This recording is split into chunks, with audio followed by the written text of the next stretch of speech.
Bismillahirrahmanirrahim. Assalamualaikum warahmatullahi wabarakatuh. Bismillah, alhamdulillah, wassalatu wassalamu ala rasulillah, la hawla wa la quwata illa billah. Yang terhormat Kepala SMK Negeri Reno, yang kami hormati Wakasek SMK Negeri Reno, beserta Bapak Ibu Guru karyawan SMK Negeri Reno. Pertama, marilah kita panjatkan puji syukur kehadiran Allah Subhanahu wa Ta'ala, yang mana pada kesempatan hari ini kita masih diberikan kesehatan sehingga dapat menghadiri acara aksi nyata guru berbagi budaya positif di SMK Negeri Reno oleh Ibu Heni Rohmawati SPD dan Bapak Khaliful Fahroni SPD, calon guru penggerak angkatan 9 Kabupaten Tuban. Salawat serta salam semoga senantiasa terlimpahkan kepada junjungan kita Nabi besar Muhammad SAW. Semoga kelak kita semua mendapat syafaat beliau di yaumil akhir. Amin amin ya rabbal alamin. Bapak Ibu hadirin yang kami hormati, perkenankan kami di sini selaku pembawa acara untuk membacakan susunan acara yang akan berlangsung pada hari ini. Acara pertama yaitu pembukaan. Acara kedua menyanyikan lagu Indonesia Raya. Acara ketiga sambutan Kepala SMK Negeri Reno. Acara keempat pembacaan doa. Acara kelima materi diseminasi budaya positif oleh calon guru penggerak angkatan 9 Kabupaten Tuban, dan acara terakhir yaitu penutup. Bapak Ibu dan yang kami hormati, untuk mempersingkat acara, mari bersama kita buka acara pada hari ini. Semoga apa yang kita acarakan hari ini berjalan dengan lancar. Ala hadhihi wa ala kulli niyatin shalihah lahumul Fatihah.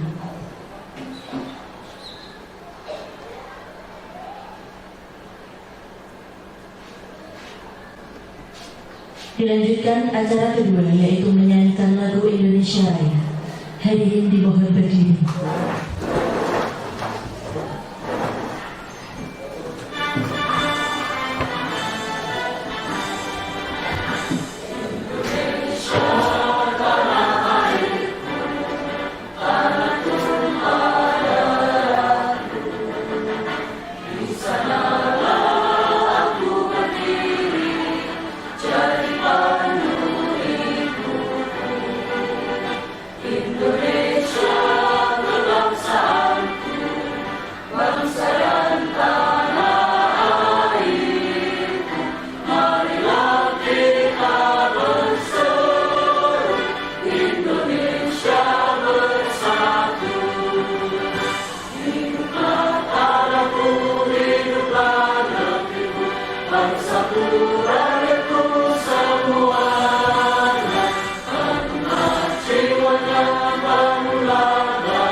Hadirin dipersilahkan duduk kembali. Acara berikutnya yaitu doa yang akan dipimpin oleh Bapak Muhammad Syaifuddin SPD.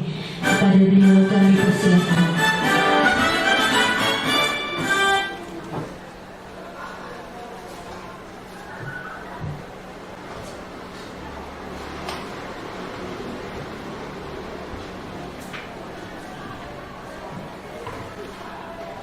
Alhamdulillah wa syafaqi Rasulullah. Al-Fatihah.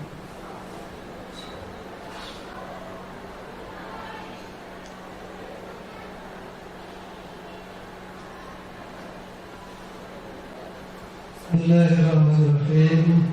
Alhamdulillahirabbil alamin. نعمه حمدا يوافي نعمه ويكافي مزيده يا ربنا لك الحمد كما ينبغي لجلاله وجهك وعظيم سلطانك اللهم صل على سيدنا محمد وعلى سيدنا محمد والحمد لله رب العالمين اللهم ربنا ظلمنا انفسنا وان تغفر لنا ونحن من الخاسرين ربنا اغفر لنا ولوالدينا ولاخواننا الذين سبقونا بالايمان ولا تجعل في قلوبنا غلا لنا ربنا انك رؤوف رحيم اللهم إنا نسألك رضاك والجنة ونعوذ بك من سخطك والنار اللهم اجعل أرضنا وطن رضانا من أهل العلم والخير ولا تجعل من أهل الشر والخير اللهم إنا نسألك سلامة في الدين وعافية في الجسد وزيادة في العلم وبركة في الرزق وتوبة من قبل الموت ورحمة من الموت ومغفرة من بعد الموت ومن أمر في سكرات الموت ونجاة من الرفع والحساب ربنا لا تزغ قلوبنا بعد إذ هديتنا وهب لنا من لدنك رحمة إنك أنت الوهاب ربنا يسر لنا أمورنا في الدنيا والآخرة ربنا اختم لنا بحسن الخاتمة ربنا أجعل في الدنيا حسنة وفي الآخرة حسنة وقنا عذاب النار صلى الله على سيدنا محمد وعلى آله وصحبه وسلم سبحان ربك رب العزة عما يصفون وسلام على المرسلين والحمد لله رب العالمين. بسم الله.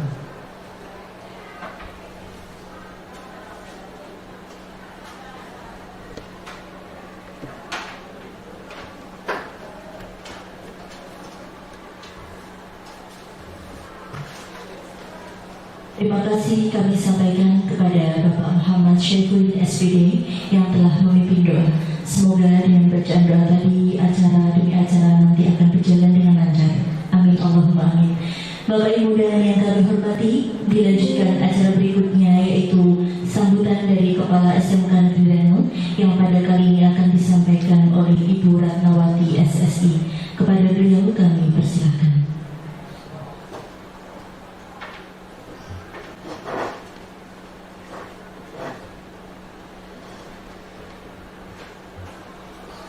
Assalamualaikum warahmatullahi wabarakatuh. Yang hormat Ibu Kepala SMK Negeri Reno, yang saya hormati rekan-rekan CGP Pak Kholikul dan Bu Heni, dan yang saya hormati pula kepada Bapak Ibu Guru SMK Negeri Reno. Pertama, marilah kita panjatkan puji syukur kita kehadirat Allah SWT yang telah memberikan rahmat dan hidayahnya sehingga di pagi hari ini kita dapat berkumpul di majelis ini untuk melaksanakan diseminasi aksi nyata modul 1.4 tentang budaya positif. Selawat serta salam semoga selalu tercurahkan kepada Nabi kita Muhammad SAW. Semoga di yaumul akhir nanti kita mendapatkan syafaat. Ibu bapak hebat yang saya banggakan, pertama saya ucapkan selamat kepada Pak Kholikul dan Bu Heni Rohmawati yang sudah luar biasa sampai di level ini untuk melaksanakan serangkaian program guru penggerak angkatan 8 angkatan 9 dengan sangat luar biasa. Yang kedua, dalam diseminasi positif ini nanti Pak Kholikul dan Bu Heni akan menyampaikan terkait budaya-budaya positif yang nantinya harapannya dapat diimplementasikan di SMK Negeri Reno. Di antaranya adalah adanya keyakinan kelas, kemudian ada adanya restitusi, kemudian 5 posisi kontrol guru, ada juga segitiga restitusi, dan juga ada 5 dasar kebutuhan. Nah, ini nanti harapannya Bapak Ibu semuanya dapat ikut serta dalam mengimplementasikan itu. Karena apa? Apa yang disampaikan Pak Kholikul dan Bu Eni nanti, ketika itu tidak ada kolaborasi dari Ibu Bapak semuanya, mustahil itu bisa dilaksanakan dengan baik. Maka dari itu harapannya setelah kegiatan ini, mari kita bersama-sama untuk menerapkan apa yang sudah dipelajari oleh Pak Kholikul dan Bu Eni. Nah, nanti Pak Kholikul dan Bu Eni sebagai penggerak dari Bapak semuanya untuk bersama-sama menjalankan apa yang sudah dipelajari. Itu semuanya fokusnya hanya untuk apa? Untuk kelangsungan proses belajar murid-murid kita di SMK Kirani. Kemudian kami harap Bapak Ibu semuanya nanti juga ikut program ini. Misalkan nanti ada kegiatan lagi ya, misalkan ada pembukaan atau pendaftaran CGP Angkatan 12. Nah, nanti kami harap Ibu Bapak semangat untuk ikut. Nah, mari kita belajar bersama-sama, karena semakin banyak CGP atau GP nanti yang ada di sini, insya Allah itu akan lebih optimal dalam melaksanakan kurikulum merdeka.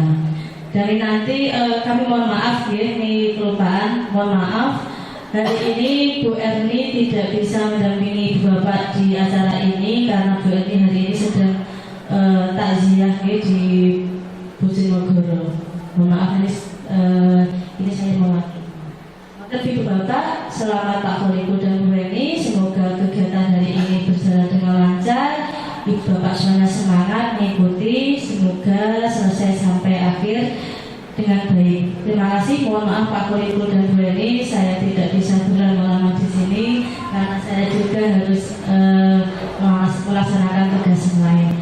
Mohon maaf. Terima kasih. Wassalamualaikum warahmatullahi wabarakatuh.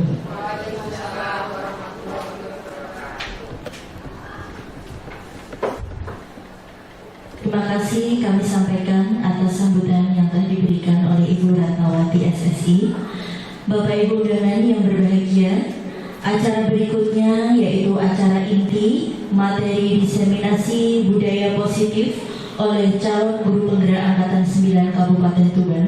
Yang pertama akan disampaikan oleh Ibu Yeni Rohmawati SPD. Kepada beliau kami persilakan.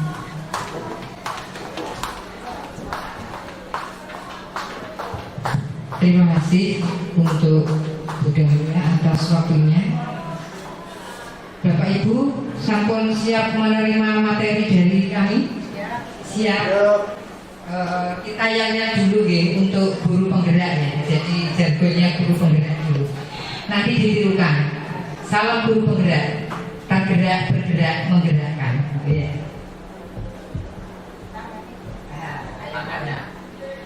Salam guru penggerak.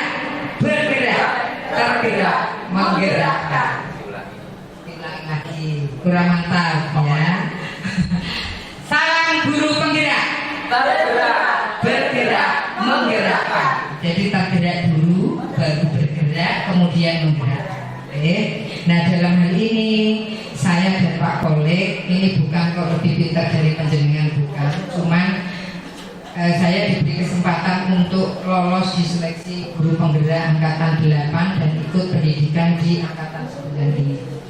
Hanya mungkin ilmu ini saya lebih dulu tahu gitu ya, karena lolos lebih dulu. Nah, selanjutnya nanti penjenenganlah yang mungkin akan lolos di kemudian hari dan ilmunya mungkin akan lebih dari kami gitu ya. Nah, kali ini kami akan berbagi mengenai budaya positif ya. Sebelumnya kita koleksikan materi yang sudah kami terima di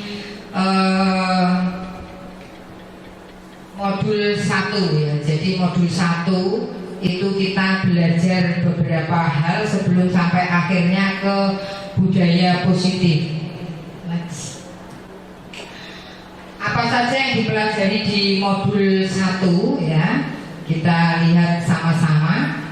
Yang pertama adalah filosofi pemikiran Ki Hajar Dewantara. Ya, Ki Hajar Dewantara. Kemudian di modul 2 kita belajar mengenai nilai dan peran guru penggerak.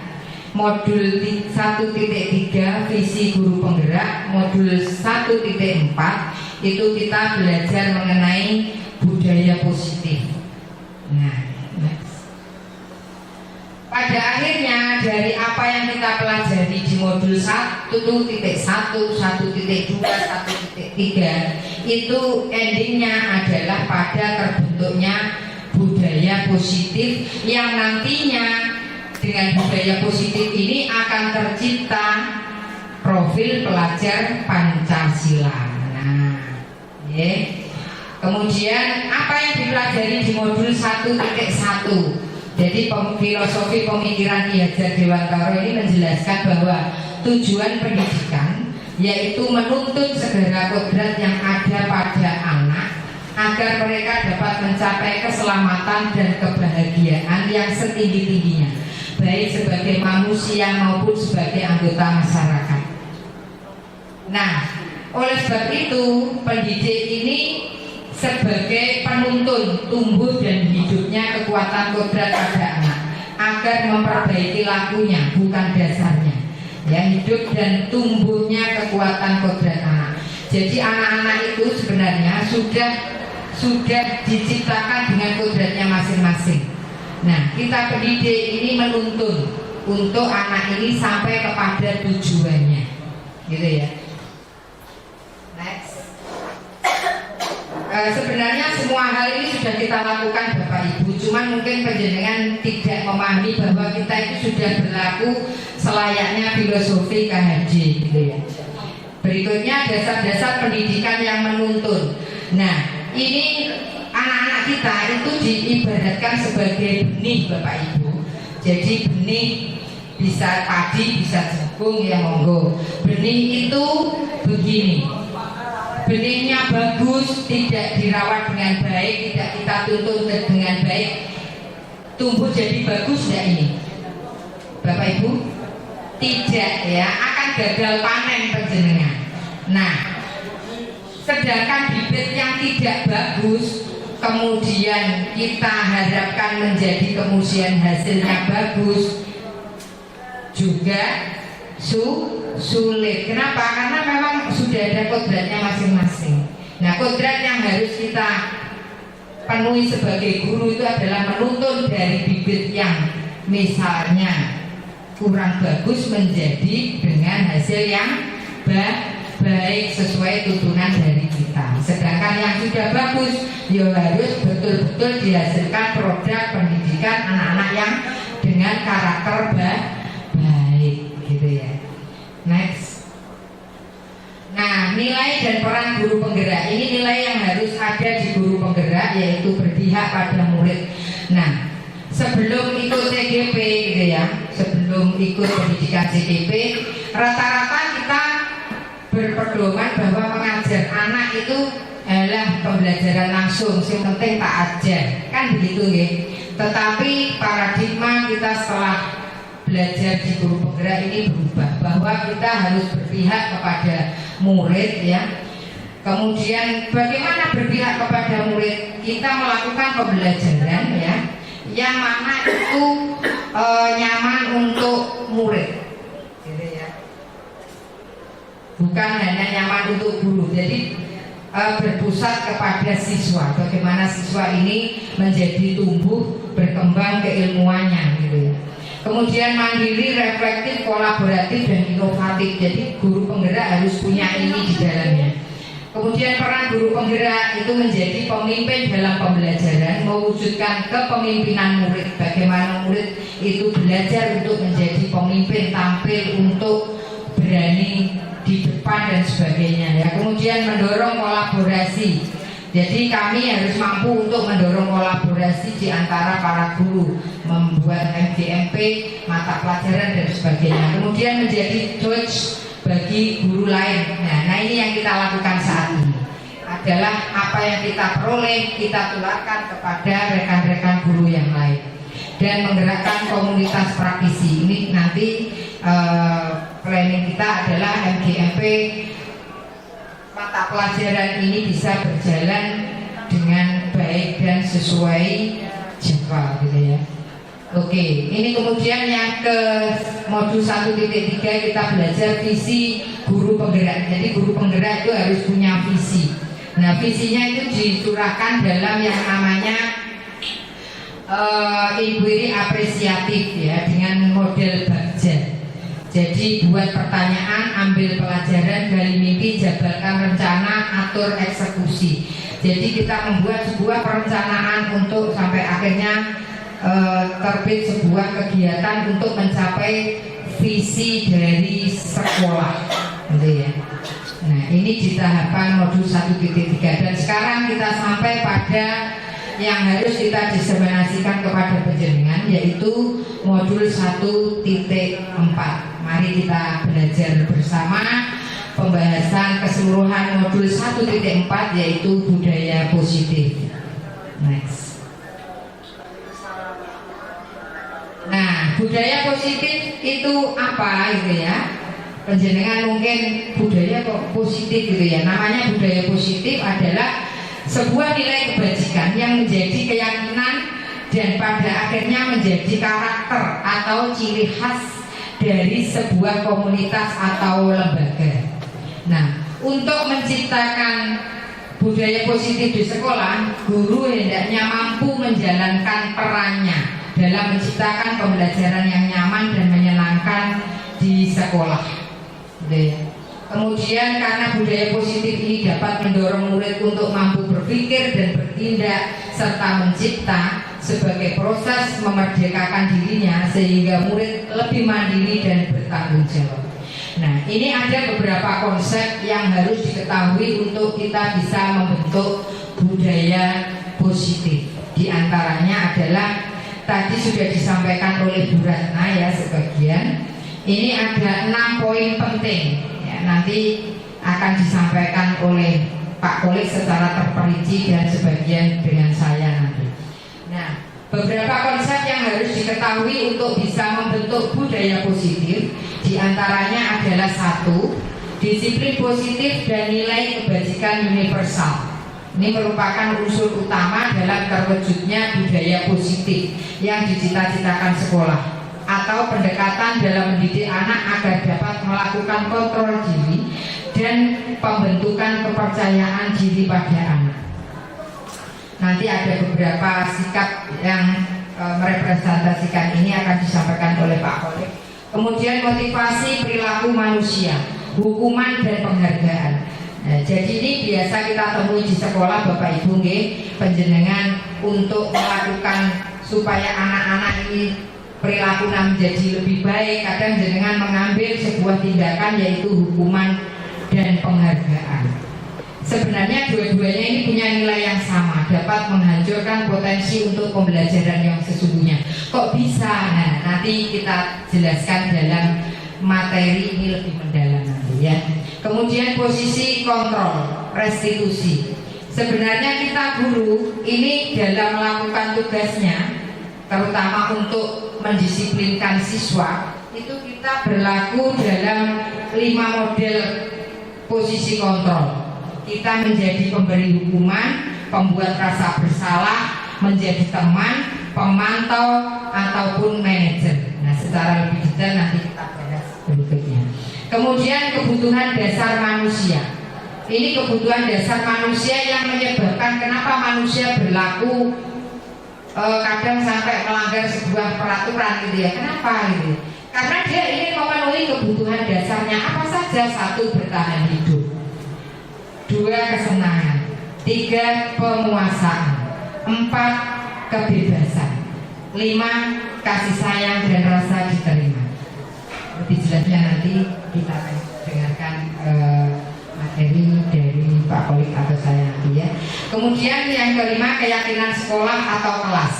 Nah, keyakinan sekolah atau kelas ini untuk mengganti yang namanya, bukan mengganti ya, kalau peraturan itu bersifat satu arah, kalau keyakinan ini nanti akan bersifat lebih dua arah. Jadi ada pelibatan dari anak gitu ya. Nah, metode ini untuk menimbulkan kembali disiplin positif yang didasari oleh motivasi dari dalam diri. Ya, tujuan mulia mengacu pada nilai-nilai dan prinsip mulia yang dianut oleh seseorang. Ya, kemudian yang terakhir ada namanya segitiga restitusi. Apa segitiga restitusi ini? Yaitu proses menciptakan kondisi bagi peserta didik untuk memperbaiki kesalahan mereka, sehingga mereka bisa kembali kepada kelompok mereka dengan karakter yang lebih kuat dan lebih baik, gitu ya. Jadi nanti seperti apa proses segitiga restitusi ini nanti akan kita tunjukkan contohnya ya kepada panjenengan supaya nanti bisa dipraktekkan pada waktu panjenengan menghadapi mungkin anak-anak kita dengan permasalahannya. Next. Nah, tujuan mulia dari penerapan disiplin positif ini adalah agar terbentuk murid-murid yang berkarakter, berdisiplin, santun, jujur, peduli, bertanggung jawab, dan merupakan pembelajar sepanjang hayat sesuai dengan standar kompetensi lulusan yang diharapkan. Oke, kemudian disiplin positif dan nilai kebajikan universal. Materi ini akan disampaikan oleh rekan saya yaitu Pak Kole, sehingga kepada Pak Kole kami persilahkan. Terima kasih.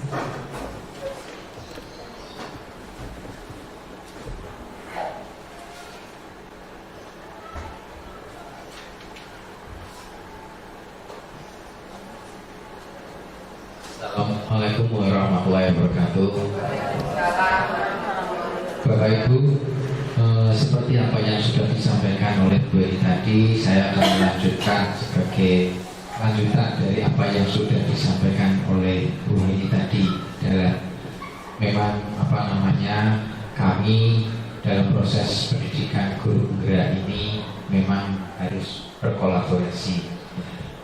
Baik, Bapak Ibu, saya lanjutkan. Berikutnya adalah disiplin positif dan nilai kebajikan universal. Beberapa hal yang mungkin saya sendiri alami Bapak Ibu ketika saya mempelajari ikut pendidikan selama guru penggerak. Saya menemukan banyak hal-hal, sesuatu yang sebelumnya tidak pernah saya pahami bagaimana kita harus bersikap sebagai seorang pendidik, dan sesuatu hal yang di luar logika bahwa ini memang harus diterapkan. Ternyata di sini saya memahami apa nanti tujuannya dan apa nanti capaian yang ingin dicapai. Terkait disiplin positif dan nilai kebajikan universal, menurut Stephen R. Covey, Principle Centered Leadership tahun 1991 mengatakan bahwa bila kita ingin membuat kemajuan perlahan, sedikit-sedikit ubahlah sikap atau perilaku Anda. Namun bila kita ingin memperbaiki cara-cara utama kita, maka kita perlu mengubah kerangka acuan kita. Ubahlah bagaimana Anda melihat dunia, bagaimana Anda berpikir tentang manusia, ubahlah paradigma Anda, skema pemahaman dan penjelasan aspek-aspek tertentu tentang realitas. Disiplin positif merupakan suatu cara penerapan disiplin tanpa kekerasan, ancaman, yang dalam prakteknya melibatkan komunikasi tentang perilaku yang efektif antara orang tua dan anak. Dalam penerapan disiplin positif ini, anak diajarkan untuk mengajarkan tanggung jawab serta rasa hormat dalam berinteraksi dengan lingkungannya. Jadi, disiplin positif merupakan salah satu cara penerapan disiplin yang bertujuan untuk menumbuhkan kesadaran serta memberdayakan anak untuk melakukan sesuatu tanpa sogokan, ancaman maupun hukuman. Nah, di sini Bapak Ibu, pada saat ini saya tidak menunjuk siapa-siapa, tapi saya mengajukan diri apa yang saya lakukan sebagai pendidik, bahwa kita atau saya sendiri ketika sebelum memahami bagaimana harus bersikap sebagai seorang pendidik sebelum mengikuti pendidikan calon guru penggerak. Saya hanya memahami bahwa untuk menggerakkan disiplin itu menerapkan reward and punishment. Hanya itu yang saya pahami. Ketika ada tindakan yang salah, maka konsekuensi adalah hukuman. Ketika ada yang berprestasi, maka konsekuensinya adalah ujian, reward atau penghargaan. Jadi seakan-akan hanya ada dua jalan yang kita lakukan, yang saya lakukan, Bapak Ibu. Tetapi di sini disiplin positif dan nilai kebajikan universal mengajarkan kita bahwa sebenarnya lembaga pendidikan di sini itu adalah tempat untuk belajar, dan dalam belajar akan banyak adanya kesalahan, akan adanya suatu hal yang tidak benar. Dan di sini adalah tempatnya orang untuk tahu mana yang benar dan yang tidak benar. Jadi ketika ada tindakan yang pelanggaran terhadap disiplin, kesalahan dan sebagainya, apakah punishment itu adalah satu-satunya jalan? Ternyata pembelajaran tentang disiplin positif dan nilai-nilai kebajikan universal mengajarkan kepada saya sebagai pendidik bahwa punishment bukan sebagai kunci atau letak bagaimana kita mendisiplinkan kepadaan. Tapi yang paling utama itu adalah mengajarkan anak tanggung jawab. Itu yang tanggung jawab, rasa hormat dalam berinteraksi dengan lingkungan. Nah inilah bagaimana kita harus menumbuh-kembangkan. Ketika anak tidak disiplin, ketika anak melanggar sebuah pelanggaran, tindakan-tindakan yang sekiranya melenceng daripada tata tertib sekolah, ternyata mindset kita harus mulai dirubah untuk kemajuan atau perkembangan yang ada. Selanjutnya, disiplin adalah rasa ketaatan dan kepatuhan terhadap nilai-nilai yang dipercaya dan menjadi tanggung jawabnya. Dengan kata lain, disiplin adalah rasa kepatuhan terhadap aturan atau pengawasan dan pengendalian. Disiplin adalah upaya untuk memberikan suatu objek rasa nilai atau obsesi untuk mentaati aturan. Artinya disiplin kepada siswa memang harus ditumbuhkan, tetapi bukan dengan hukuman, bukan dengan tidak bahasanya kekerasan ataupun dan lain sebagainya, tetapi harus ditumbuhkan menjadi sebuah rasa tanggung jawab. Pemikiran diajar Dewan Tentara ini sejalan dengan pandangan Dan Gerson dalam bukunya Restorative School Disiplin 2021. Untuk menjadi seorang murid atau pengikut, seseorang harus paham betul alasan mengapa mereka mengikuti suatu aliran atau ajaran tertentu, sehingga motivasi yang terbangun adalah motivasi intrinsik, bukan hanya ekstrinsik. Apa itu nilai-nilai universal? Apa itu nilai kebajikan universal? Sesuai dengan pelajar Pancasila, profil pelajar Pancasila, yaitu beriman, bertakwa kepada Tuhan Yang Maha Esa, dan berakhlak mulia, mandiri, bernalar kritis, berkebinekaan global, bergotong royong, dan kreatif. Dari sini Bapak Ibu, kita sudah paham betul terkait bagaimana profil pelajar Pancasila, dan inilah yang akan nanti diwujudkan dalam upaya menegakkan disiplin positif dan nilai kebajikan universal.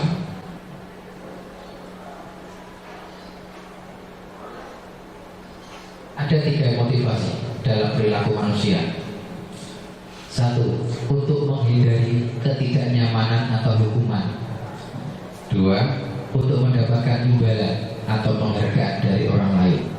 Yang ketiga, untuk menjadi orang yang mereka inginkan atau menghargai diri sendiri dengan nilai-nilai yang mereka percaya. Nah, ketika hal yang menjadi 3 motivasi seseorang untuk berdisiplin, terkadang saya sendiri ketika mungkin bisa dicontohkan datang pagi, motivasinya apa ketika saya datang pagi itu? Apakah untuk menghindari tidak adanya hukuman? Apakah untuk mendapatkan penghargaan dari orang lain? Apakah untuk menjadi orang yang diinginkan oleh kebanyakan orang dan menghargai diri sendiri dengan nilai-nilai yang orang lain itu percaya? Nah, terkadang menjadi kita berdisiplin itu masih ada ingin dinilai atau sekedar menghindari, sehingga kedisiplinan itu belum tumbuh menjadi sebuah tanggung jawabnya. Hukuman dan penghargaan, hukuman bersifat tidak terencana atau tiba-tiba. Jadi anak atau murid tidak tahu apa yang akan terjadi dan tidak dilibatkan. Itu hukuman. Hukuman bersifat satu arah. Dari pihak guru memberikan pada murid, murid hanya menerima hukuman tertentu, menerima suatu hukuman tanpa melalui kesepakatan. Itu seperti tata tertib atau aturan. Mereka masuk harus mengikuti aturan kita atau aturan sebuah lembaga atau pengarahan dari pihak guru, baik sebelum atau sesudahnya. Hukuman yang diberikan berupa fisik maupun psikis. Disakiti oleh sebuah perbuatan atau kata-kata. Ini yang menjadi definisi hukuman. Kemudian penghargaan. Penghargaan adalah sebuah hadiah saat kita berulang kali menjanjikan hadiah kepada anak agar berperilaku tanggung jawab, atau kepada seorang murid agar mempelajari suatu yang baru, atau kepada seorang karyawan agar melakukan pekerjaan yang berkualitas. Kita sedang berasumsi mereka tidak dapat melakukannya atau mereka tidak akan memilih untuk melakukannya. Nah, ini yang menjadi selain tiga motivasi itu tadi, bagaimana kita itu membentuk karakter yang sebelumnya itu dengan kata disiplin, terus kemudian menegakkan disiplin dengan hukuman dan penghargaan. Bapak Ibu, sebelum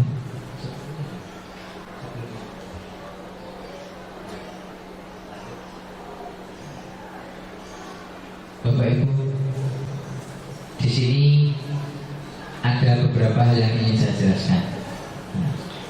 Identitas gagal, ada identitas sukses. Saya bacakan satu persatu. Ini yang terkait hukuman. Hukuman sifatnya sesuatu yang menyakitkan, harus terjadi. Kedua, tidak nyaman untuk murid, baik itu jangka panjang ataupun jangka pendek. Jangka pendek artinya saat mereka menerima hukuman. Yang kedua, jangka panjangnya pada saat mereka menimbulkan trauma dalam kehidupan berikutnya. Korban mendapatkan keadilan, anak akan tersakiti, perilaku pasif agresif meningkat. Sistem tidak akan berjalan bila murid tidak takut. Berlaku hanya pada sebuah institusi, tidak berlanjut pada kehidupan nyata. Peraturannya adalah kamu harus, dan kamu harus. Murid akan membenci peraturan.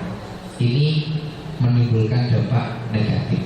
Jadi Bapak Ibu, beberapa hal yang menjadi ciri khas dari sebuah hukuman yang kita terapkan ini akan menyebabkan sesuatu yang menyakitkan terjadi dalam jangka panjang. Murid akan tersakiti, sistem tidak akan berjalan. Artinya berjalan hanya pada saat karena mereka takut. Berlaku pada sebuah lembaga tertentu. misalnya karena ini kalau di kelas, kalau di lembaga kita tentunya di sebuah kelas ini wali kelasnya galak, menakutkan dan lain sebagainya. Mungkin anak disiplin hanya pada saat itu aja, tetapi ketika mereka berpindah kelas, naik kelas berikutnya, itu mereka akan meninggalkan kata disiplin tadi karena mereka dasarnya adalah takut karena adanya peraturan, kemudian menimbulkan anak itu benci adanya peraturan. Nah, salah satu contohnya ketika fenomena-fenomena yang sekarang itu adanya anak-anak PAK yang mereka takut padanya aturan karena sehingga menimbulkan rasa agresif bagi mereka untuk mewujudkan hidup tanpa aturan, hidup bebas semau-mau mereka. Nah, berikutnya sebentar. Kemudian bagaimana kalau kita mengimplementasikannya dengan identitas sukses, dengan bahasa disiplin. Disiplin di sini ada konsekuensi, ada restitusi. Konsekuensi artinya sesuatu harus terjadi. Ini tidak nyaman untuk jangka pendek. Korban bisa diabaikan, murid atau anak dibuat tidak nyaman. Kemudian penguatan hanya bertahan jangka pendek, memerlukan monitoring, pengawasan, serta membantu penerapan untuk peraturan dalam masyarakat. Kemudian murid atau anak menghormati peraturan, artinya masih belum menumbuhkan kesadaran atau tanggung jawab. Disiplin berdasarkan restitusi, dan restitusi merupakan sebuah pilihan. Menguatkan anak dalam jangka panjang, korban mendapatkan ganti, masalah terpecahkan, murid belajar bertanggung jawab untuk perilakunya. Tentunya Bapak Ibu Guru, kalau kita di sebuah lembaga lingkungan sekolah ini, yang ingin kita wujudkan kepada anak kita itu apa yang ingin kita tumbuhkan? Inilah, anak mentaati peraturan karena apa? Karena sebuah tanggung jawab. Anak berdisiplin karena apa? Karena munculnya tanggung jawab atau tumbuhnya kesadaran. Fokus pada pemecahan masalah.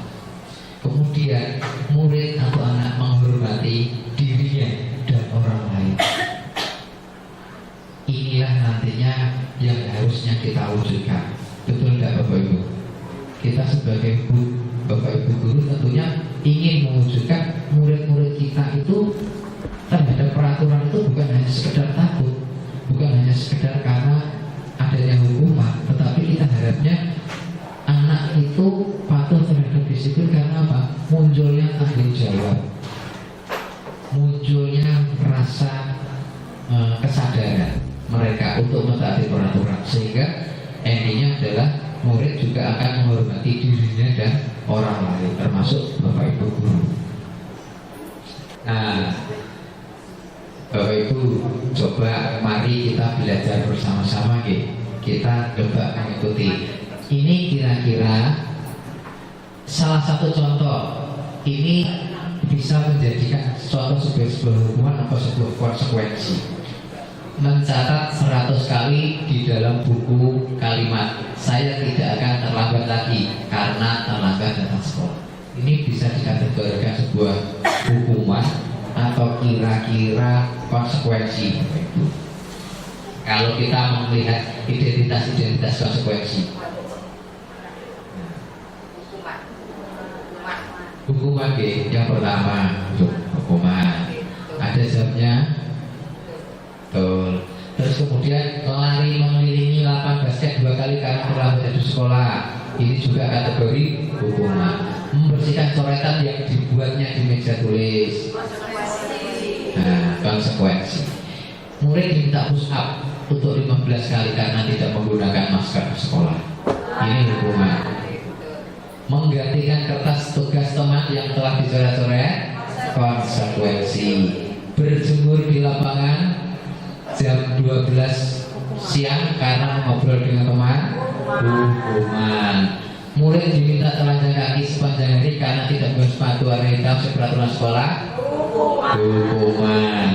berdiri di depan kelas sambil mengangkat satu kaki, hukuman. Membersihkan tumpahan air di meja tulis karena tersenggol pada saat belajar, konsekuensi. Kehilangan 10 menit jam istirahat untuk mengerjakan tugas karena terlambat datang dan tertinggal selama pelajaran selama 10 menit, konsekuensi. Duduk di bangku. Tapi kalau kehilangan 10 menit belajar ini bukan ini maksud saya. Kehilangan 10 menit jam istirahat untuk mengerjakan tugas, kira-kira bagi anak kadang itu tidak terpengaruh, malah lebih cepat lebih baik. Selanjutnya, duduk di bangku di pinggir lapangan pada jam istirahat. Tidak diizinkan bermain oleh guru piket karena mencederai teman saat bermain di lapangan. Konsekuensi. Terlambat hadir di pembelajaran lebih dari 15 menit dan diminta untuk tinggal 15 menit sesudah kelas usai untuk membahas ketertinggalan pelajaran.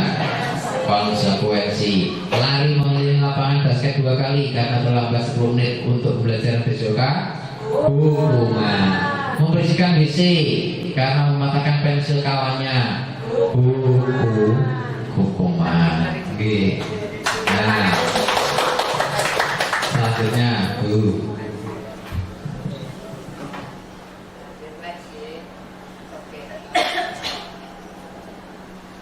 Bapak Ibu, tahukah Anda bahwa penghargaan itu sesungguhnya berdasarkan penelitian adalah pengaruh jangka pendek dan jangka panjang.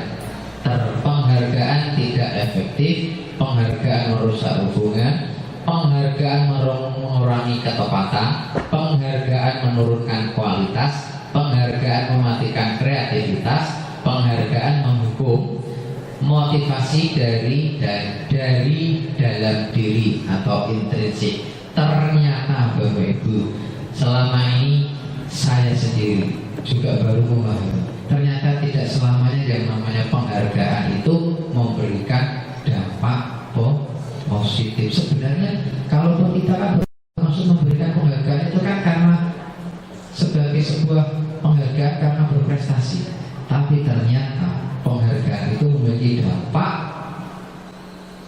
ini tadi, tidak efektif, merusak hubungan, ya, sehingga kadang penghargaan itu saling diri, ya, itu yang harus kita bagi sebagai guru itu ternyata. Nah itu, sekarang keyakinan kelas di sekolah. Ya. Bapak Ibu, mengapa keyakinan kelas? Mengapa tidak peraturan kelas saja? Sekarang ini kan yang kita ketahui itu ada peraturan atau keyakinan. Peraturan kelas. Saya itu tahu keyakinan kelas itu ya setelah ikut CGP, Bapak Ibu. Betul. Ternyata setelah pahami apa yang membedakan peraturan dan keyakinan. Nah, jawab pertanyaan berikut. Mengapa kita memiliki peraturan tentang penggunaan helm saat mengendarai kendaraan roda 2 atau motor? Karena untuk keselamatan. Mengapa kita memiliki peraturan tentang penggunaan masker dan cuci tangan? Karena untuk keselamatan. Nah, sekarang nilai-nilai keselamatan atau kesehatan inilah yang kita sebut sebagai sebuah keyakinan.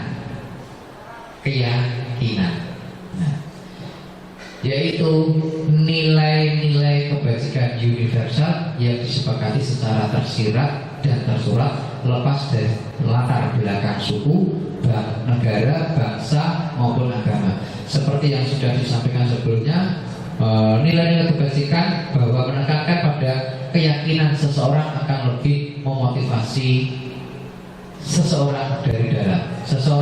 Seseorang akan lebih tergerak dan bersemangat untuk menjalankan keyakinannya daripada hanya sekedar mengikuti serangkaian peraturan tertulis tanpa makna. Murid-murid pun demikian.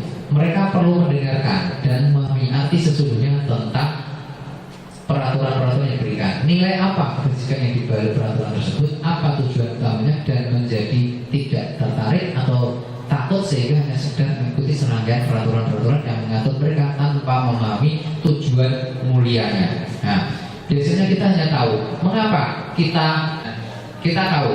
Contoh, mengapa kita harus menggunakan helm pada saat berkendaraan atau bermotor?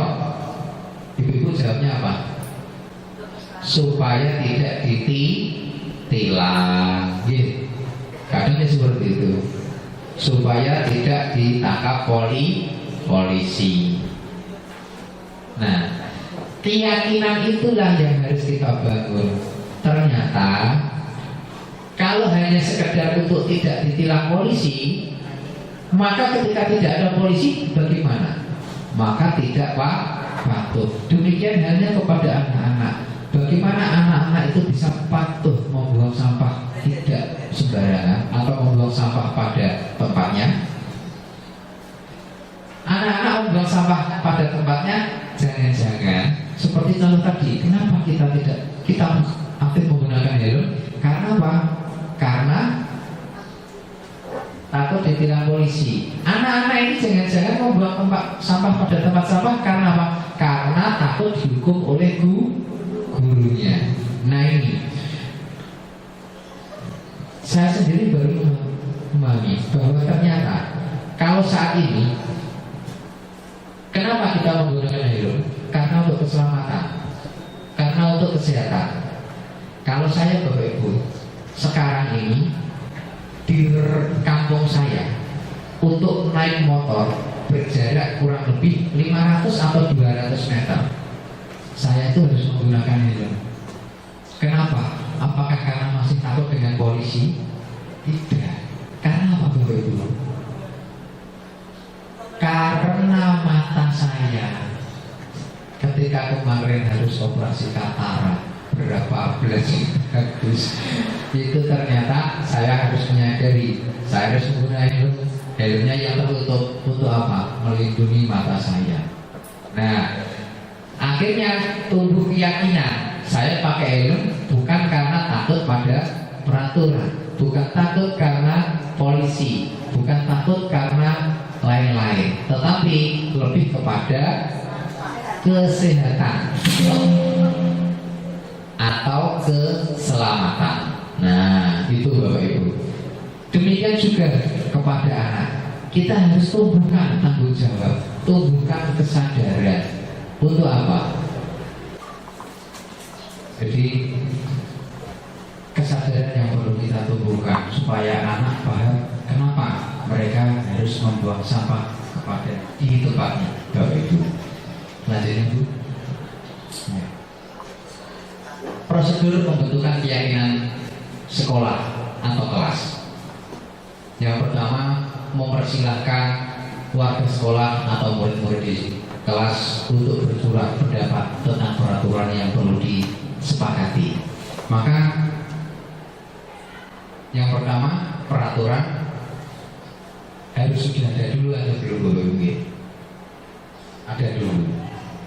Baru kemudian kita ajak berkomunikasi atau kita ajak untuk menyepakati.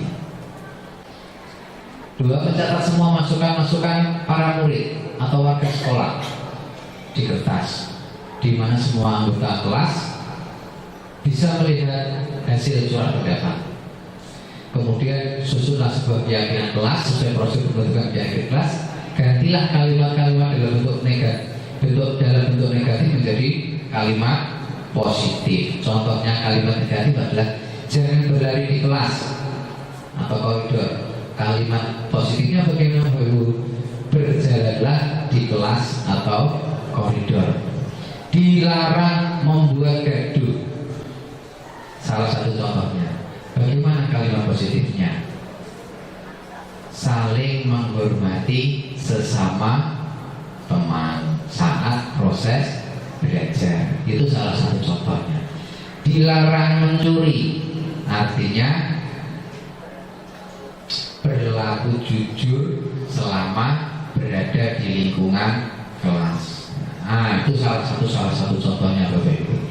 Kemudian tinjau kembali daftar surat pendapat yang sudah dicatat. Tinjau ulang keyakinan kelas secara bersama-sama. Setelah keyakinan kelas atau selesai dibuat, maka semua warga kelas dipersilakan untuk meninjau ulang dan menyetujuinya dengan menandatangani atau menandatangani keyakinan kelas tersebut, termasuk guru dan semua ataupun murid sehingga keyakinan kelas selanjutnya bisa diletakkan di dinding kelas di tempat yang mudah dilihat oleh warga. Ya. Selanjutnya Bapak Ibu, setelah keyakinan kelas, kita beranjak pada kebutuhan dasar manusia.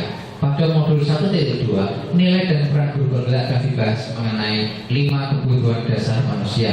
Di modul 1.4 ini kita akan menghubungkan konsep tersebut dengan disiplin positif yang berdasarkan pada teori kontrol, di mana dinyatakan bahwa ada suatu tujuan di balik perilaku manusia. Kita juga percaya bahwa murid memiliki tujuan di balik perilaku mereka. Salah satunya adalah untuk memenuhi kebutuhan dasar mereka. Yang pertama adalah tahap bertahan hidup, penguasaan, kesenangan, kebebasan, dan kasih sayang serta rasa diterima. Kebutuhan bertahan hidup adalah kebutuhan yang bersifat fisiologis untuk bertahan hidup, misalnya kesehatan, rumah, makanan. Belum.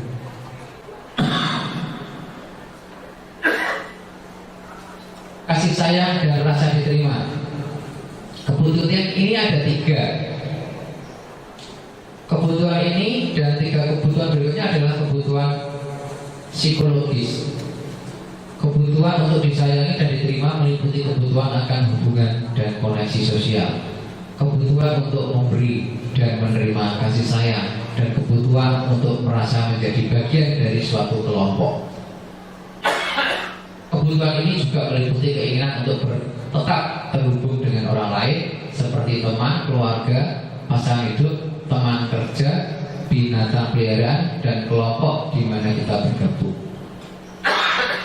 Tentang penguasaan, kebutuhan ini berhubungan dengan kekuatan untuk mencapai sesuatu, menjadi kompeten, menjadi terampil, diakui atas prestasi dan keterampilan kita, didengar dan memiliki rasa harga diri. Kebutuhan ini meliputi keinginan untuk dianggap berharga, bisa membuat perbedaan, bisa membuat pencapaian, kompeten, diakui, dihormati. Ini meliputi self-esteem dan keinginan untuk meninggalkan pengaruh.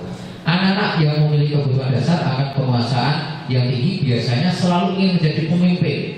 Mereka juga suka mengamati sebelum mencoba hal baru dan merasa kecewa bila melakukan kesalahan. Mereka juga biasanya rapi dan sistematik dan selalu ingin mencapai yang terbaik. Kebutuhan keempat yaitu kebebasan. Kebutuhan untuk bebas adalah kebutuhan akan kemandirian, otonomi, memiliki pilihan, dan mampu mengendalikan arah hidup seseorang. Anak-anak dengan kebutuhan kebebasan yang tinggi menginginkan pilihan. Mereka perlu banyak bergerak, suka mencoba-coba, tidak terlalu terpengaruh oleh dan senang mencoba hal baru dan menarik. Kebutuhan kesenangan yaitu adalah kebutuhan untuk mencari kesenangan, bermain dan tertawa. Bayangkan hidup kita tanpa kebutuhan, tanpa menikmati apapun, mungkin cukup menyedihkan bagi kita gitu. Kita jarang pernah tertawa, kita jarang ngobrol sesama teman, atau bahkan tidak pernah curhat sekalipun itu, atau kita mungkin dalam komunitas ruangan ini sama sekali tidak ada teman untuk curhat. Itu apakah kita nyaman? Kadang kita tidak nyaman. Karena apa? Kita sehari-hari itu ada sesuatu yang perlu kita obrolkan, kita perlu berkeluh kesah, ada yang perlu mendengarkan, ada yang perlu didengarkan, kan gitu Bapak Ibu. Itu satu contohnya. Selanjutnya Bu, ini Bapak Ibu salah satu contoh studi kasus. Tidak, seorang anak kelas 3 SD begitu tiba di rumah sepulang dari sekolah menangis dan mengadu pada ibunya bahwa dia dibenci oleh gurunya. Menurut Anda, kebutuhan apa yang berusaha dipenuhi oleh Dinda jika jawabannya seperti ini? Bila Anda berada dalam posisi Ibu Rani dan mendengar informasi dari Ibu Dinda tentang perasaan Dinda itu, apa yang Anda lakukan pada Dinda besok ketika Dinda masuk sekolah agar kebutuhan Dinda terpenuhi. Sebelum Bapak Ibu berlanjut pada tampil berikutnya, kadang saya ingin mengarahkan atau mengingatkan kembali peristiwa yang pernah tidak Bapak Ibu mengalami hal seperti ini. Kemudian bagaimana kita menyikapinya? Kadang kita sendiri menyikapi mungkin dengan pandangan emosional. Kok iso? Wi baperan ae. Besoknya malah mungkin dipanggil. Lo tau gak apa no? Kan gitu ke. Nah iya. Nah, mari kita lanjutkan. Jawaban Dinda. Ibu guru bilang aku tidak boleh bersenandung sewaktu mengerjakan tugas. Katanya kelas harus tenang, tidak ada suara. Kan nggak seru jadinya. Kebutuhan apa Bapak Ibu? Kebutuhan kesenangan. Ibu guru tidak menyapaku hari ini, padahal aku pakai jepit rambut baru. Ini berarti kebutuhan kasih sayang dan rasa diterima. Nah, itu kadang kita menyebutkan kebutuhan apa? Anak ingin diperhatikan atau cari perhatian atau gitu. Aku bosen, masa belajarnya cuma gitu-gitu aja, dengerin ibu guru aja. Ini adalah kebutuhan akan kebebasan. Aku sebel, gambarku tidak rapi, malah ibu guru menunjukin ke teman-temanku di depan kelas. Nah, ini adalah kebutuhan akan sebuah penguasaan. Sekarang bagaimana Bapak Ibu tindakan Anda? Itu oke? Iya. Nah, hasilnya?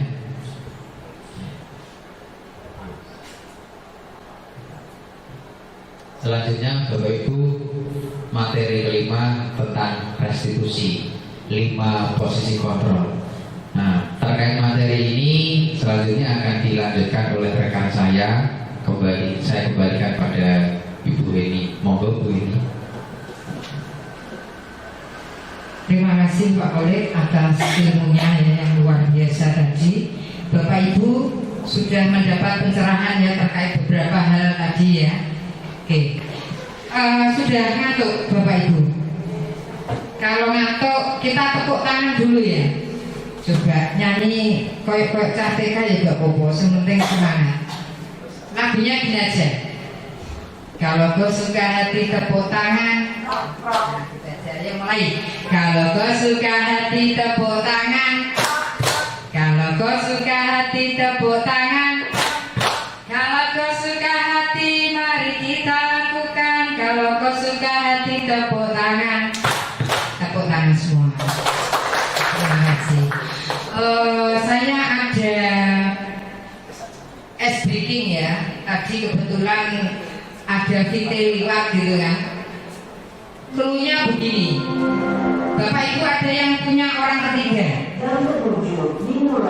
Ada yang punya orang ketiga enggak? Misalnya kayak saya sama Bu Linda, terus ada Bu Vivi. Nah ini yang orang ketiga. Pernah enggak begitu? Pernah ya. Terus saya akrab sama Bu Linda, Bu Vivi saya cuekin. Mau gabung jadi orang ketiga. Nah, jangan pernah melupakan orang ketiga. Cluenya seperti itu. Nah, kalau orang pertamanya saya, orang keduanya Pak Kolek, orang ketiganya siapa? Ada yang bisa jawab? Mbak Mila? Bu Dahlia? Salah. Belum benar. Kita ulang lagi ya. Kalau orang pertamanya Bu Eni, sekali lagi punya, jangan pernah melupakan orang ketiga. Orang pertamanya Bu Eni, orang keduanya Bu Mujiati. Siapa orang ketiganya? Bu Eni. Tapi salah lagi. Saya ingatkan lagi, cluenya jangan pernah melupakan orang ketiga. Jangan melupakan orang ketiga. Nah, sekali lagi, kalau orang pertamanya Pak Ali, orang keduanya Mbak Raisa, orang ketiganya siapa?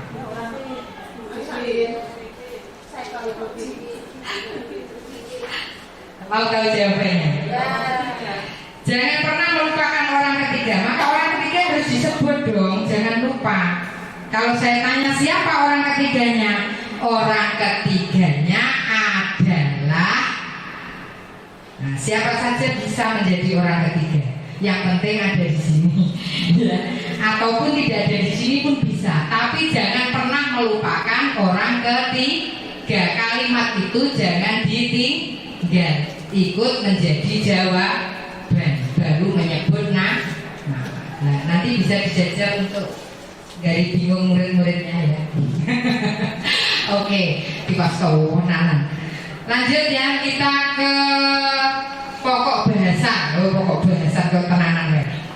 Pembahasan yang kelima yaitu restitusi, 5 posisi kontrol.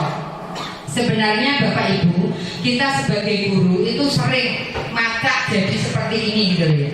Berposisi seperti ini. Posisi yang kita pegang biasanya yang pertama adalah penghukum, yang kedua pembuat rasa bersalah, yang ketiga teman, yang keempat pemantau atau manajer. Ya, 1, 2, 3, 4. Pemantau keempat, manajer kelima. Nah, saya sebelum menjelaskan saya mau tanya, Bapak Ibu biasanya mata menjadi apa yuk? Kalau di kelas, mata Bu Linda mata jadi teman. Oke, boleh. Nanti kita bahas satu-satu. Mana yang paling pas pada waktu kita sebagai guru berada di kelas itu kudunya seperti apa? Paling fasilitator, tapi tidak ada Pak Ali di sini. Saya ikut pemantau saja ya. Oke, Pak Ali menjadi pemantau. Oke. Berikutnya Bu Eni. Penghukum kan sering hukum anak-anak Bu Eni. Itu motivasi. Motivasi tidak ada Bu Eni di sini. Nah, ada. Bu Rina Fardatus mungkin pemantau ya. Ini api-api pemantau. Tidak ada yang jadi manajer di sini. Tidak ada. Saya jelaskan sekarang ya. Di antara semua itu, ya sebenarnya pernah kita lakukan semua, Bapak Ibu. Cuman penjenengan mungkin tidak merasa bahwa aku melakukan ini sebagai penghukum. Penghukum ini menggunakan hukuman fisik atau verbal. Ya, orang-orang yang menjalankan posisi penghukum ini selalu mengatakan bahwa sekolah ini memerlukan sistem, alat yang lebih menekan murid-murid lebih dalam lagi. Patuhi aturan saya atau awas. Sambil jenengan menjelit biasanya begitu ya. Awas ya. Kamu selalu saja salah. Ya selalu pasti selalu yang terakhir selesai ya kamu ya. Mesti mengumpulkan tugas di terakhir. Nah ini senantiasa percaya hanya ada satu cara yang berhasil yaitu cara guru tersebut, yaitu anak dihukum. Itu kita mata sebagai penghukum, ya berposisi sebagai penghukum. Yang berikutnya kita berposisi sebagai pembuat rasa bersalah. Pembuat rasa bersalah itu bagaimana? Kita tidak lagi ngedelek dan tunjuk-tunjuk menghukum anak enggak. Caranya halus. Bagaimana membuat anak ini merasa paling bersalah di dunia. Mungkin sampai hari ini dan seterusnya dia akan ingat terus kesalahan itu. Nah pada posisi ini guru bersuara lemah lembut. Kadang mulutnya tidak dibuka Bapak Ibu, saking gregetannya ya. Jangan pernah mungkin aslinya. Pembuat rasa bersalah akan menggunakan keheningan yang membuat orang lain merasa tidak nyaman, bersalah atau rendah diri. Kata-kata yang keluar lembut ya akan seperti ini. Ibu sangat kecewa sekali dengan kamu. Berapa kali Bapak harus memberitahu kamu ya? Gimana coba kalau orang tua kamu tahu kalau kamu seperti ini kelakuannya dan sebagainya. Nah di posisi ini murid akan memiliki penilaian diri yang buruk terhadap diri mereka sendiri. Oh aku ini saya ini orang paling bersalah di dunia. Ya murid merasa tidak berharga, telah mengecewakan orang-orang yang dia sayangi. Gitu ya. Pernah ya jenengan masak seperti seperti ini, di posisi seperti ini ya, jujur. Nah, pernah, yakin, saya yakin. Kemudian teman, guru pada posisi ini tidak menyakiti murid, namun akan tetap berupaya mengontrol murid melalui persuasif. Posisi teman pada guru ini bisa positif, bisa negatif ya. Di posisi ini positifnya hubungan yang baik, hubungan guru dan siswa akan baik ya. Tetapi ada juga negatifnya. Kenapa? Karena saking dekatnya akhirnya anak ngelunjak, tidak punya hormat terhadap guru, pada akhirnya apa ya? Ada menjadi kasarannya dilecehkan murid kan begitu ya. Jadi ini pun tidak tepat. Nah biasanya ayo tolonglah, bantulah beli bapak, ayo ingat tidak bantuan bapak selama ini. Nah gue macam teman, kamu kenapa? Ya sudah, kali ini tidak apa-apa, nanti ibu bantu bereskan, dosanya ditutupi, kesalahannya ditutupi, kita macak jadi temannya gitu, tanpa ada progres selanjutnya gitu ya. Nah hal negatif dari posisi teman ini, guru tersebut tidak membantu murid, akan kecewa dan berkata, saya pikir bapak, ibu, teman saya dan sebagainya gitu kan. Pada waktu guru lain tidak menjadi demikian, maka anak ini membanding-bandingkan akhirnya begitu ya. Kemudian yang murid ini akan bergantung pada guru tersebut. Aku kok senang guru kaya ya, karena dia bisa jadi teman untuk saya. Nah seperti itu. Tidak ada batasan antara guru dengan murid, ini juga tidak baik Bapak Ibu. Ya lanjut. Posisi pemantau. Ya yang keempat, posisi pemantau. Next. Pemantau mengawasi. Ya mengawasi, tadi Pak Ali dan kawan-kawan menjadi pemantau ya. Jadi masih ya. Nah pada saat kita mengawasi, kita bertanggung jawab atas perilaku orang yang kita awasi. Posisi pemantau berdasarkan pada peraturan dan konsekuensi, dengan menggunakan sanksi dan konsekuensi. Ya, pada hal ini kita memisahkan hubungan pribadi kita dengan murid sebagai seorang yang menjalankan posisi pemantau. Artinya kita berjarak dengan murid. Ya. Pertanyaan yang diajukan sebagai pemantau, peraturannya apa? Coba, apa yang telah kamu lakukan? Tahu kamu konsekuensinya apa kalau sudah melakukan hal seperti ini dan sebagainya. Nah, seorang pemantau sangat mengandalkan perhitungan, catatan data yang dapat digunakan sebagai bukti atas perilaku seseorang. Posisi ini juga kurang tepat ya, nanti ada lagi posisi selanjutnya. Jadi kalau hanya kita memantau saja tanpa ada tindakan yang lain, maka juga kurang sesuai. Yang terakhir adalah manajer. Posisi manajer ini adalah posisi di mana guru berbuat sesuatu bersama dengan murid, mempersilahkan murid mempertanggungjawabkan perilakunya, mendukung murid agar dapat menemukan solusi atas permasalahannya sendiri. Seorang manajer telah memiliki keterampilan di posisi teman maupun pemantau. Artinya tidak hanya teman, tapi sekaligus menjadi pemantau. Dan dengan demikian bisa jadi di waktu-waktu tertentu kembali kepada kedua posisi tersebut bila mana itu diperlukan. Oke. Nah, pada posisi manajer ini, murid diajak untuk menganalisis kebutuhan dirinya maupun kebutuhan orang lain. Nah, di sini penekanannya bukan pada kemampuan membuat konsekuensi, ya, namun dapat berkolaborasi dengan murid bagaimana memperbaiki kesalahan yang ada. Seorang manajer yang berkata, apa yang kita yakini? Kembali ke keyakinan kelas yang tadi disampaikan Pak Kolik ya, bahwa keyakinan kelas itu adalah kembali kepada diri siswa. Apakah kamu meyakininya? Jika kamu meyakininya, apakah kamu bersedia memperbaikinya? Jika kamu memperbaiki ini, hal ini menunjukkan apa tentang diri kamu? Lalu rencana apa yang akan kamu lakukan setelah kejadian ini? Dan seterusnya. Next. Oke. Tugas seorang manajer bukan untuk mengatur perilaku seseorang. Kita membimbing murid untuk dapat mengatur dirinya. Seorang manajer bukanlah memisahkan murid dari kelompoknya, tetapi mengembalikan murid tersebut ke kelompoknya dengan lebih baik dan kuat. Nah, bisa jadi dalam praktek penerapan disiplin sehari-hari kita akan kembali ke posisi yang tadi saya maksud teman pemantau. ya, karena murid yang ditangani belum siap diajak berdiskusi atau diundang untuk melakukan restitusi. Namun perlu disadari, tujuan akhir dari 5 posisi kontrol seorang guru adalah pencapaian posisi manajer, di mana di posisi inilah murid dapat menjadi pribadi yang mandiri, merdeka, bertanggung jawab atas segala perilaku dan sikapnya, yang pada akhirnya dapat menciptakan lingkungan yang positif, nyaman dan aman. Pertanyaannya, selama ini Bapak Ibu berada di posisi kontrol yang mana? Ya, tadi sudah saya tanyakan, monggo sekarang. Dan setelah mendapatkan pengetahuan tentang 5 posisi kontrol ini, posisi mana yang menurut Bapak Ibu paling baik dan sesuai untuk kita pilih? Monggo. Oke. Next, selanjutnya. Nah, ini 5 posisi kontrol ya. Tadi saya sampaikan penghukum, pembuat rasa bersalah, teman, pemantau, manajer. Ya.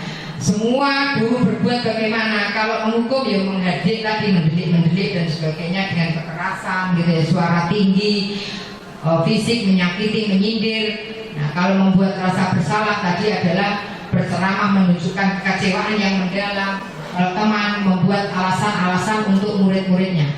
Pemantau menghitung dan mengukur, manajer mengajukan pertanyaan-pertanyaan.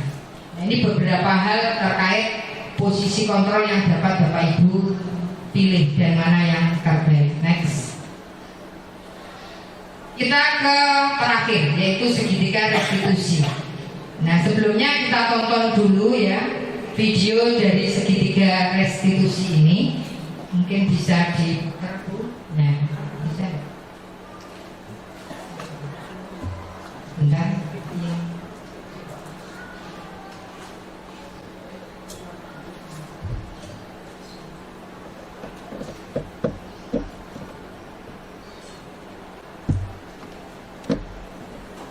Diputar yang di, bukan yang di itu Pak, yang di video tadi loh, yang downloadan video, bukan yang PDF.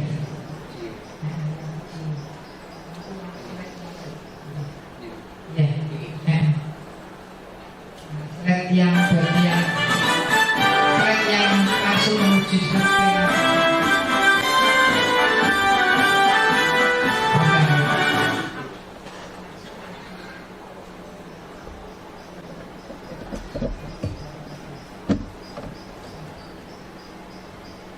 Nah ini video segitiga restitusi. Videonya yang diputar suaranya dengarkan.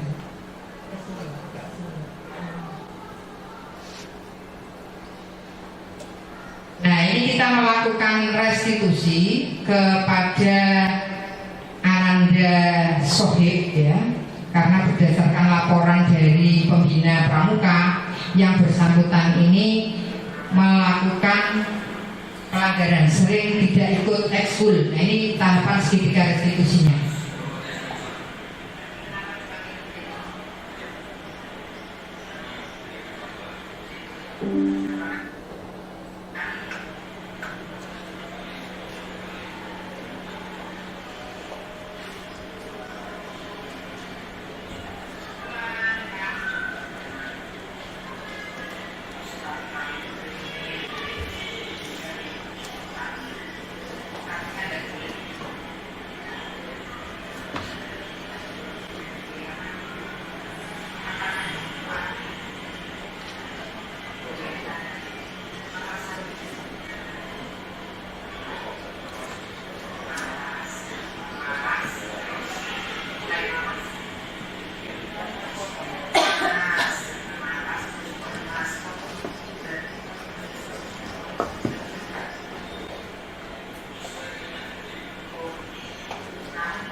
Oke, kita kembali ke PPT tadi, Pak Kolek ya.